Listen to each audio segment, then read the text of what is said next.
Is this thing on?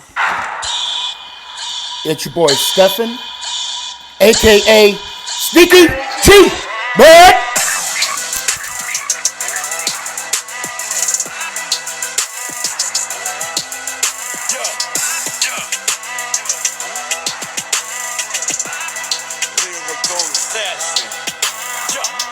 Let's go Giants! Oh! Before I go on to the video clip, I just want to give a huge shout out to Phillysportsguy. He had me on his show the day after the Giants beat them mercifully. And I don't know if that's something that I would do. You know, I mean, I probably could, but, you know, he did it. And he's a good guy, and I'm really excited for the friendship that we have. Even though, you know, we disagree on football teams and apparently branches of service, but at the end of the day, we're all vets and we're all fans and friends too. So enjoy the clip and let's go Giants. And I'm going to introduce him. He's coming on the show right now. The man himself. What is going on? Hey, Philly Sports Guy, first off, listen, we might be from Philly, but we have respect. We got to congratulate him. Congratulations on the win. You snapped the losing streak. You guys did good. We give you credit where it's due, my man. Thank you so much, Philly Sports Guy. Thanks for having me on your show. Allow me to introduce myself. My name is Ho. My name is Stefan, a.k.a. Sneaky G, man. What's going on, everybody? How y'all doing today? Yeah, we're surviving. We're trying to survive. I'm about to say, y'all, like I asked, I can talk to Philly Sports Guy. Said, you guys on suicide watch or anything? Hold on, let me get this. Oh man, I had to make sure that was. So check this out. First, he never takes the stickers off his hat either. I don't. I don't know. I don't know why that is. Yeah. We used to do that. We used to keep the stickers on the flat brims. I remember doing that too. All my hats. They fall off, they fall off. Yeah, exactly. You know, but other than that, I keep them on. So I went on just to give everybody a heads up. I called him up yesterday and I said, listen, I'm still painted up. I am willing to come on your show right now and give my congratulations to you because I'm a man. I can take my beating when I can. Hey, listen, if I was in this game, we'd have played a lot better. But I wasn't. I was not in this game. You know, I actually, you know, before I came on, I heard you guys talking about the Daniel Jones run, and I just want to put the rest that trip. I mean, I just like that 80-yard run. They still scored on the drive. Let's just now he finished it, and now we could call it like it is. He got the touchdown. So now let's move on. And I'll even say this. Although it would have been nice if Ingram would have caught that ball. I'm gonna. You looked good yesterday. I'm gonna let it go for now. Daniel Jones was that fast. Like, did he always have these wheels? And when he was with Duke, yeah. If you look it up on YouTube, I'm not gonna lie.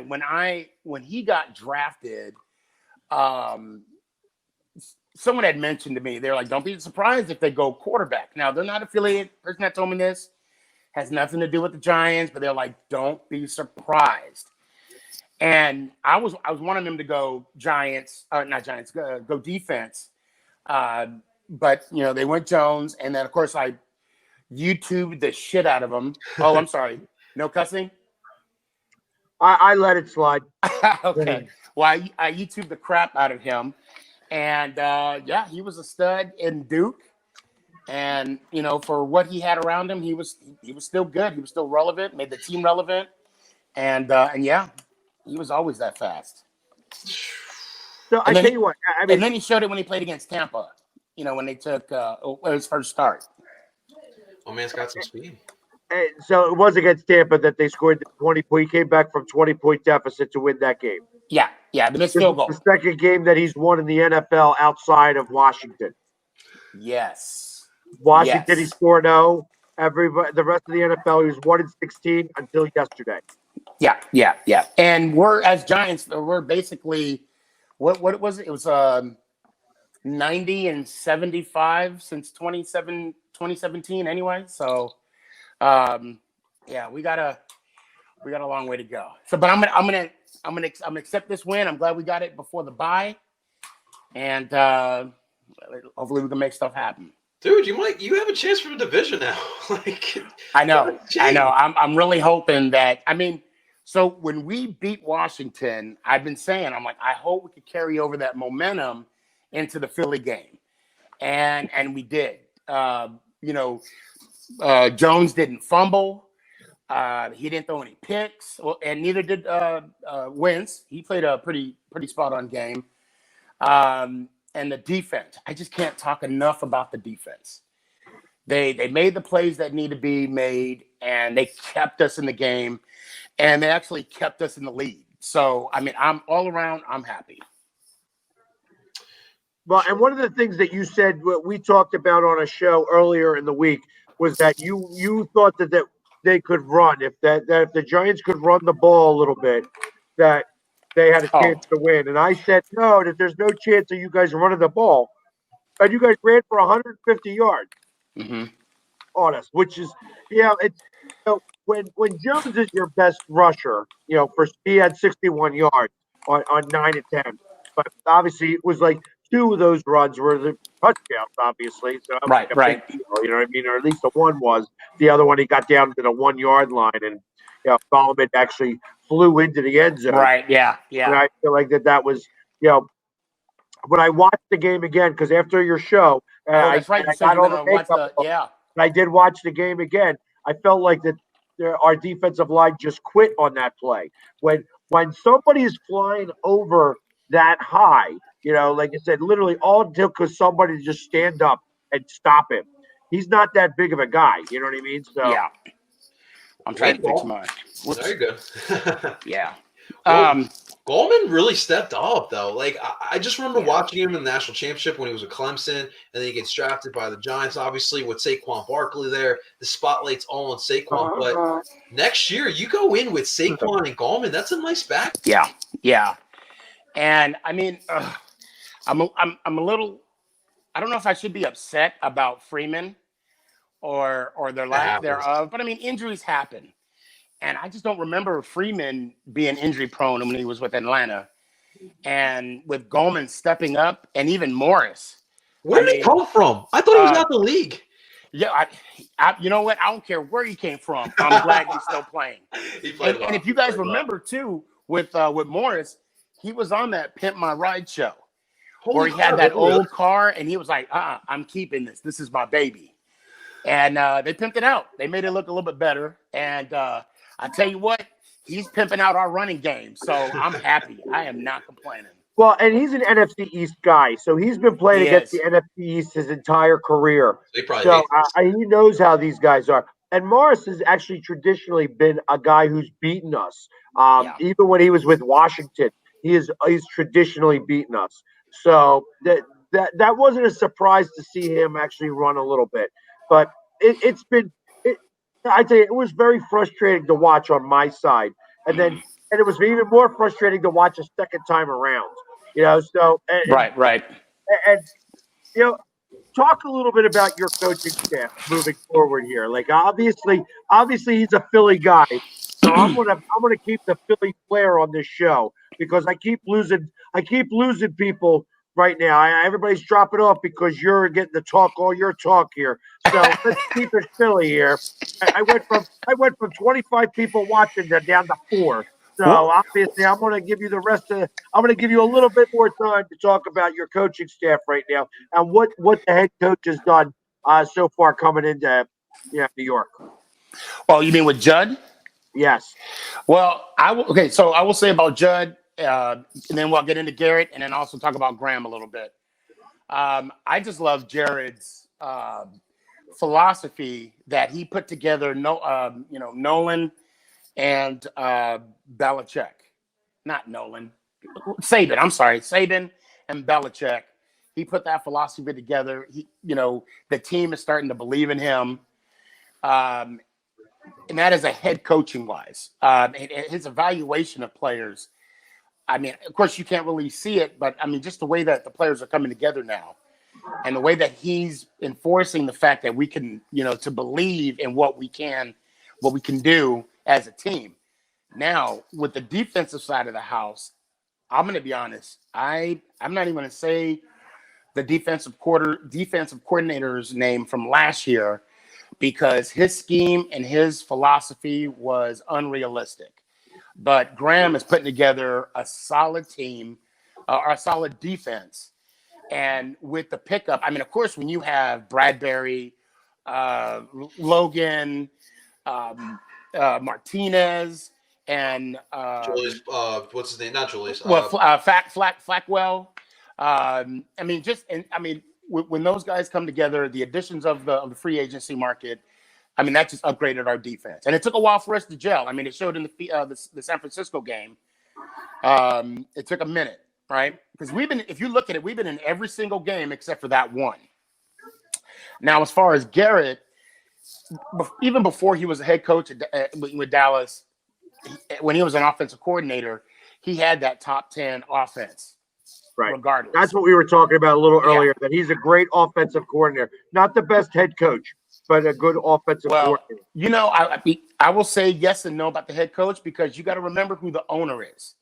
And I mean, that could be considered as a handicap as well, because you could be hold back and not being able to do what you can do. And I think McCarthy is kind of figuring that out right now. But as Garrett being a coordinator, he's perfect for Jones. And now our players on the offensive side of the ball, we got to execute. Like, for example, the drop pass with Ingram. We just got to execute the plan and make things happen. I tell you, I don't know. El Parcero, do you have any more questions for him? Because I'm going to kick him off my show now. He's got enough gloating here. I was able to do enough for him. All right. So, looking to the future, what do you see this Giants team being? Like, do you see like this can potentially be a Super Bowl team down the line? Yes. Okay. I mean, what am I say? No, not at all. No, I mean, we're gonna be in the top 5 of no bias here. I see a team that has potential. I see a team that has unlimited potential. With what we have, Jones, I'm a believer in Jones. I'm a believer in Judd, and I'm a believer of the Giants organization. And even Gettleman. I'm going to give Gettleman his props. For how I'm going to give him his props is how he did this last draft.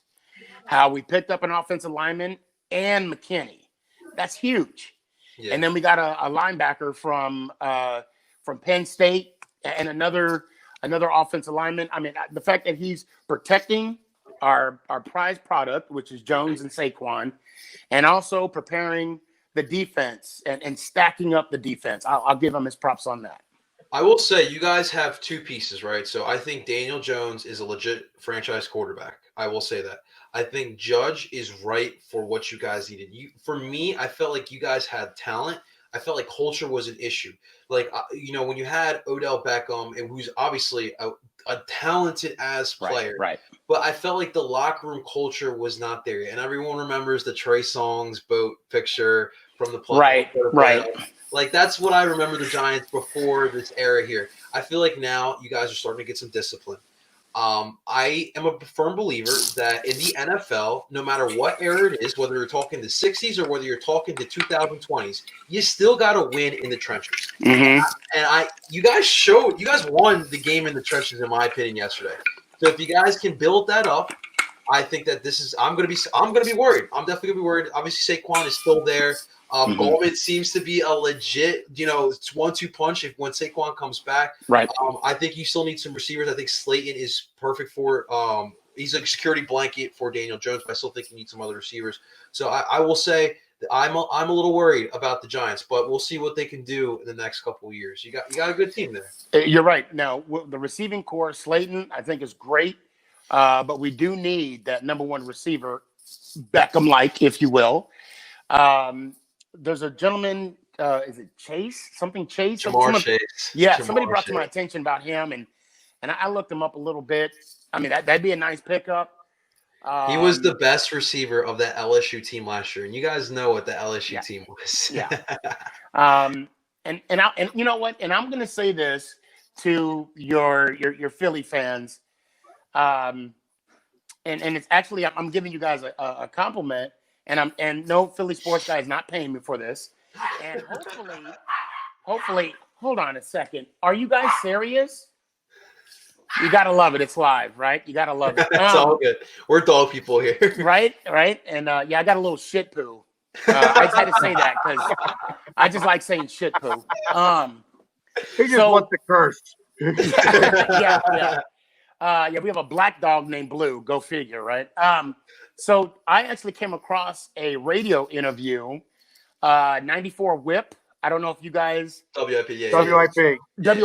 WIP. They had Doug Pederson on, and apparently the fan base said that 72% of the loss was due to coaching. And then they introduced Doug Pederson. Yeah. I'm going to tell you right now, I mean, we talk about... well, we haven't talked about it, but we should have.